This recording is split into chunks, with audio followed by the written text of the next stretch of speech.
we go. Okay, so first up, just a follow-up from last week, if you weren't on the call, we do have a vendor training video on how to respond electronically to the RFPs, and we have a link here. Let me go back.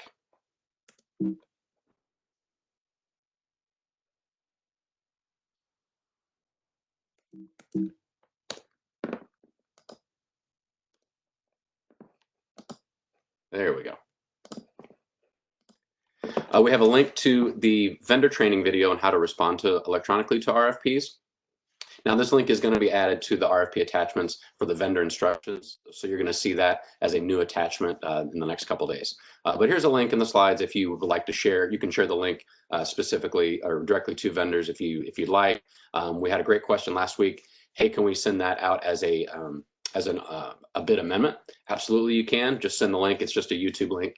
So you know, what I do is I just walk through from a vendor standpoint how I respond to the technical proposal only, as well as the pricing only, and just really explain the documents and the attachments there. So I think it'll be a helpful resource for you vendors, or for your vendors. So you'll see that as a new attachment in the vendor instructions. And now let's talk about exempt procurement. So this comes from the procurement code.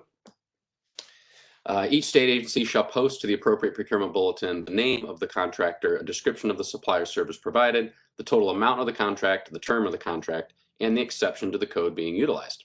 The CPO shall submit a report to the Governor and General Assembly no later than November 1st of each year that shall include at a minimum an annual summary of the monthly information reported to the Chief Procurement Officer. So we do have exceptions to this report. So IGAs, grants, and collective bargaining agreements do not have to be posted on bid buy. However, all the other exceptions need to be. And we have a handy dandy form. And so that's going to be a part of our resource highlight this week for the procurement code exempt forms. Let's go to the link. And while I have the link there, I also want to, I pulled it up so it's in there, you can grab it, but I want to show you how I get to it as well. So in the CPOGS website, a lot of our documents, of course, as you know, live in this procurement resources library. So I click on procurement resources library. It's with the solicitation and contract templates and forms. So all of our templates are, if you scroll down, you have the procurement code exempt contract form. And all it is just a spreadsheet. And so if I pull up the spreadsheet here, you can see that there are two tabs here, okay? So we have all the information here, and let me take a step back and say that you're not required to use this exact form, but since this form, checks all the boxes from what the procurement code requires, it just really makes it really easy to use this spreadsheet. But you could, if your agency uses a different form that has all of the same information, that certainly would be acceptable as well. So this spreadsheet has the 5 columns, the contractor name, the description of the supplier service, the total dollar amount of the contract, the term of the contract, so that's contract begin and end date, and then the code exception being utilized. So that code exception being utilized, all you need to do is go to this second sheet within the spreadsheet, and it has all the exemptions there. So what you can do is you can just go in and say if this is hiring, or if it's purchase of care, you can just copy and paste. So it makes it really easy to be able to do this on a monthly basis. Say it's a trade show, or what else is in there? Oh, railroad or utility. So preparation for anticipated litigation. So it makes it pretty easy just to be able to go in and copy and paste into that form. And then you'll have that listed for what your exempt procurements are for that month.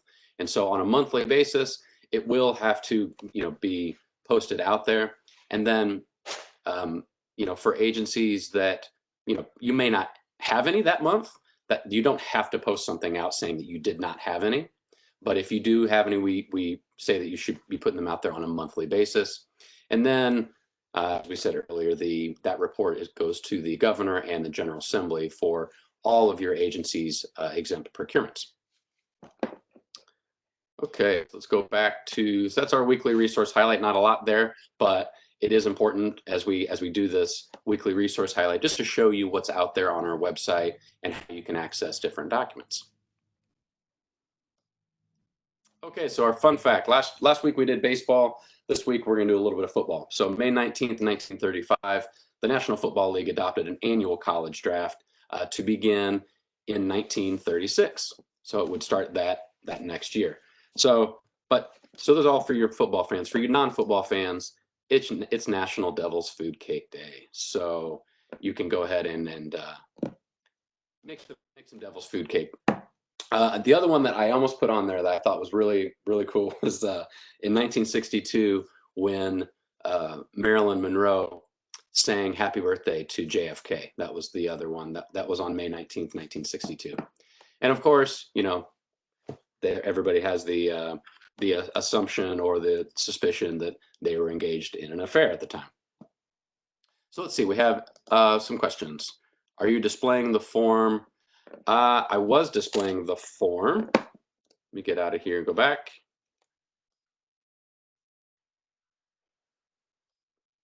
So it's this spreadsheet right here. I might have missed that.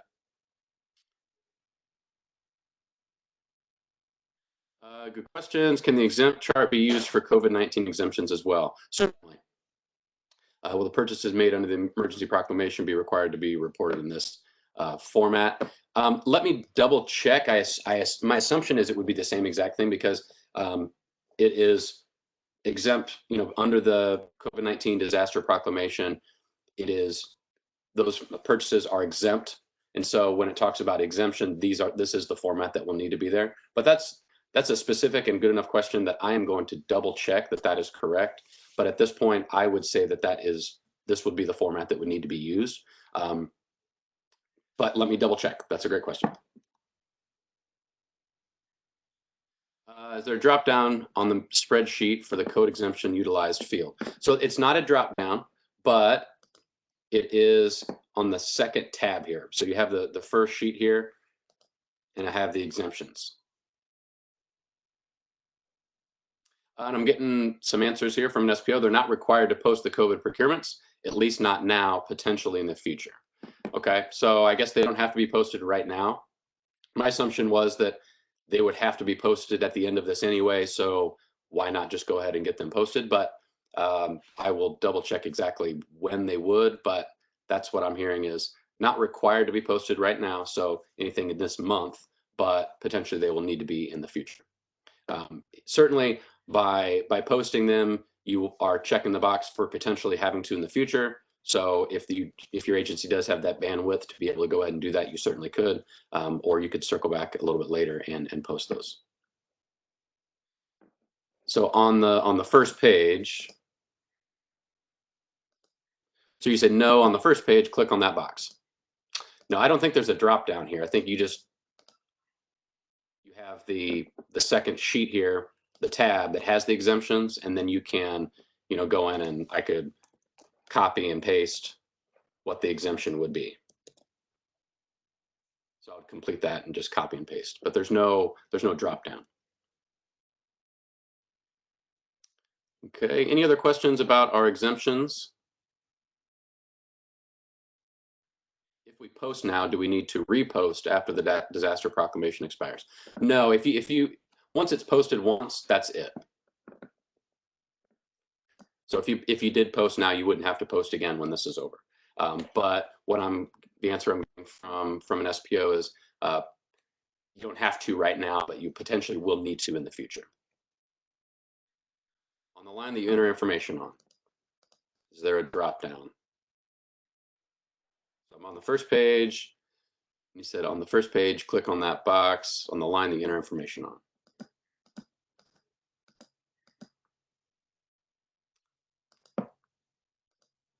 I don't think there's any drop down here. I'm clicking on inside the boxes, and sorry about that. If I'm doing something wrong and you guys can see that there actually are drop downs, I thought that was the whole point of why we have those exemptions here on that second tab, is so you can copy and paste. Oh, that's interesting. Okay, so someone's saying the form that they use has the drop down. Well, if you have a super cool special secret form, why don't you share with all of us? I'm just kidding. Maybe it's probably user error. So as long as you know, at the end of the day, as long as you have this being posted and you have these fields, the contractor name, the description or supplier service, the total amount of the contract, the term of the contract, and the code exception being utilized, you're compliant with the code. And at the end of the day, that's all we really need. Yeah, but that's great to know that some of you guys have a form that has the drop down. Like I said, it's probably a user error on my part, so sorry about that. All right, so that's all we had for today. So make your devil's food cake. Oh, just a friendly reminder, we all know the fiscal year end is right around the corner, and you would be able to, that's going to be right around the corner. If you have any questions, cpogs.training@illinois.gov. All right, so let's go out and let's actually walk through that process in bid buy.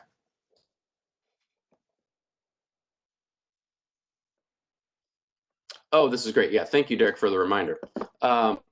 Okay, so I want to bring up one thing, and I forgot to put this on the slides today. Let me go out to our training website.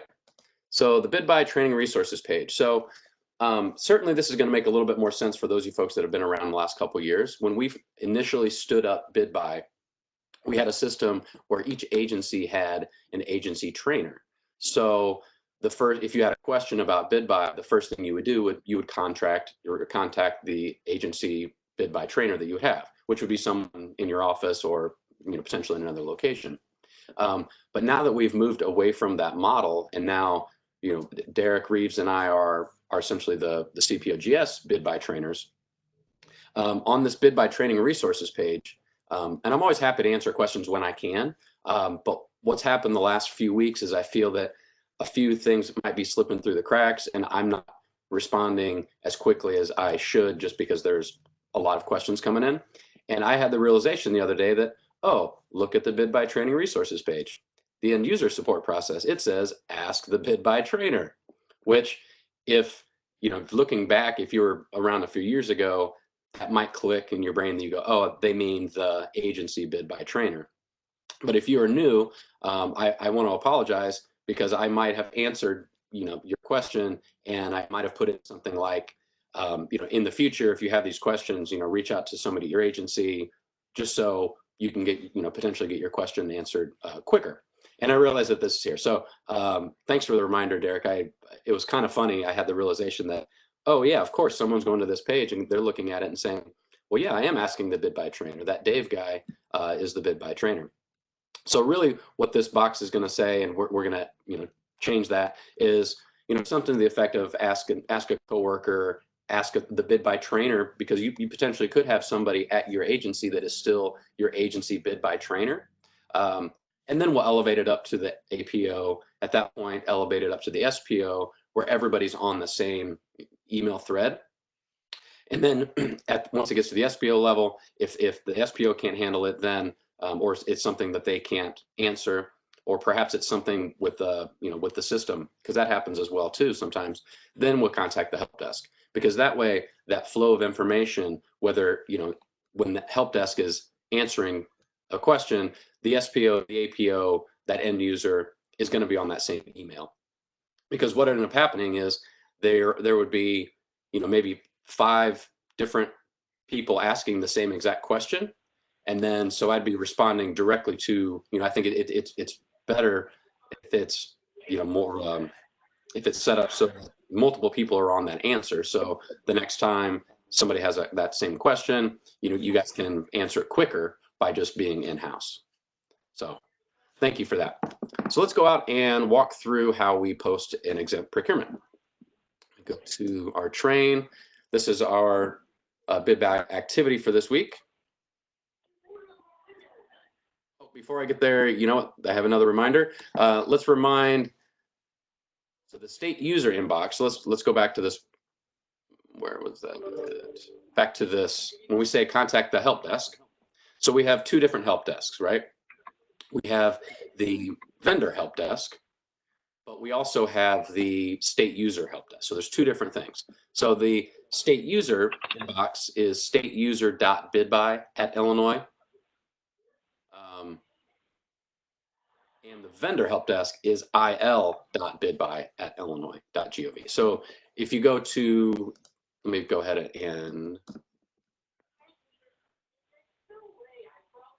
log out of my train environment. When you log in, it has the information to the state user help desk is here.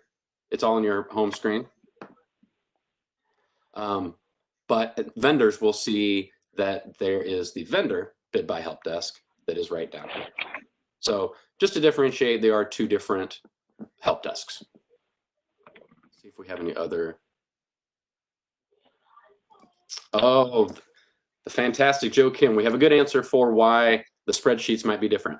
The original spreadsheet posted to the CPO site included a drop-down list of exemptions. There was a time when XLSX files could not be opened from the CPO site, so the spreadsheet was replaced with an XLF file, which removed the drop-down. Please stop.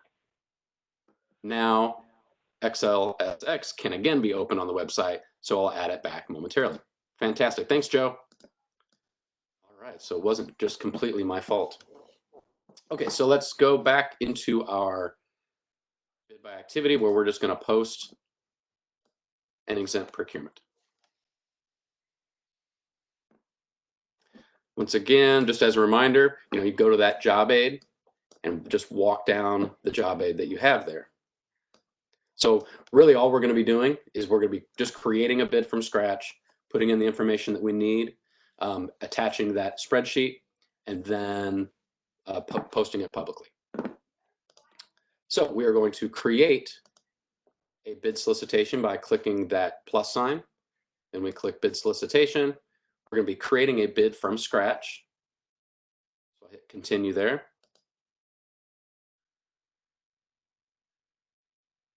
And then now in the description, we'll put exempt notice, and then, a brief description of what it is.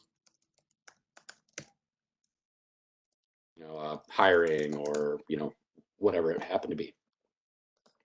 In our type code, we have a type code that is exempt notice. Department and location, you'll select department and location. We're going to uncheck the allow electronic response, right? Because we do not want to, we're not seeking any sort of quote. We don't want anything to come back. So we disallow that. The bid opening date, the notice does need to be out there for 14 days. So you want to allow for 14 days to make it through the approval paths and then allow it to be posted for 14 days. So, sometimes when we talk about, hey, if this is, a Friday afternoon, build in a few extra days. And certainly since this is a notice, you can put in, plenty of time because all it's going to do is the notice will expire at a certain day. So let's go ahead and click June. Put in a couple extra days in there. Available date will just be now. Click now. This wouldn't be any sort of instance where we would need it to be available at a date in the future. And within the bulletin description, you just want to include, exempt notice, and really this is just to make it very clear to the vendor that they're not responding on anything. So just include exempt notice and then a description of what's being there. SPO name. Is this a small business set-aside procurement? No, it is not. Is there a BEP goal? No, there is not. And that's all we would need to have for the general tab.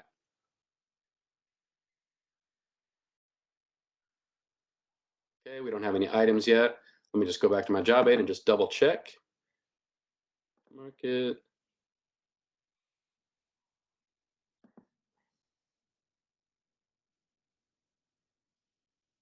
Okay. So we're good. We're just going to go ahead and add our item. Add item. And this is just a requirement because the system needs to have an item on there. So within the description, you could just put in whatever, the hiring, etc. Right? Just kind of the brief description. For quantity, 1, unit cost can just stay 0. And then the NIGP code, it's going to require you to put an NIGP code here. We do have on the job aid, we do have an option that you can put, 91502. That can be used, or the specific NIGP code for the exempt procurement can be selected. So really, this is just something that is going to push, because it's a requirement within the system. Okay, so I'm gonna go ahead and just select the 91502.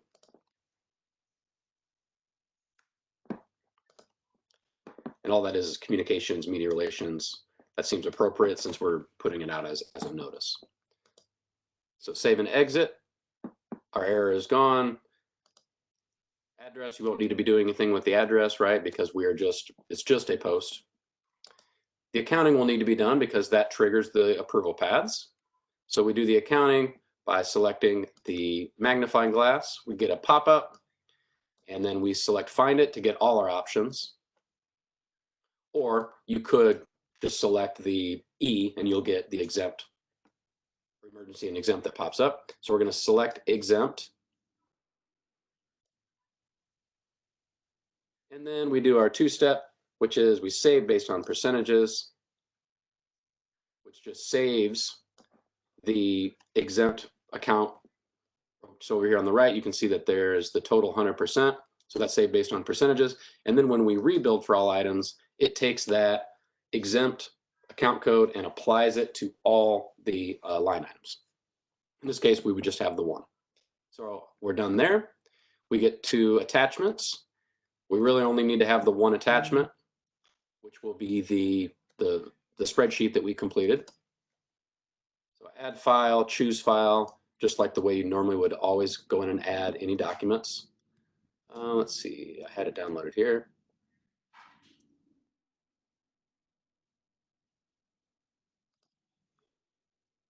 Oh, there it is. Okay, so it's already been completed. That's going to default to show to vendor. That's exactly what we need. That's appropriate. And then we can move on.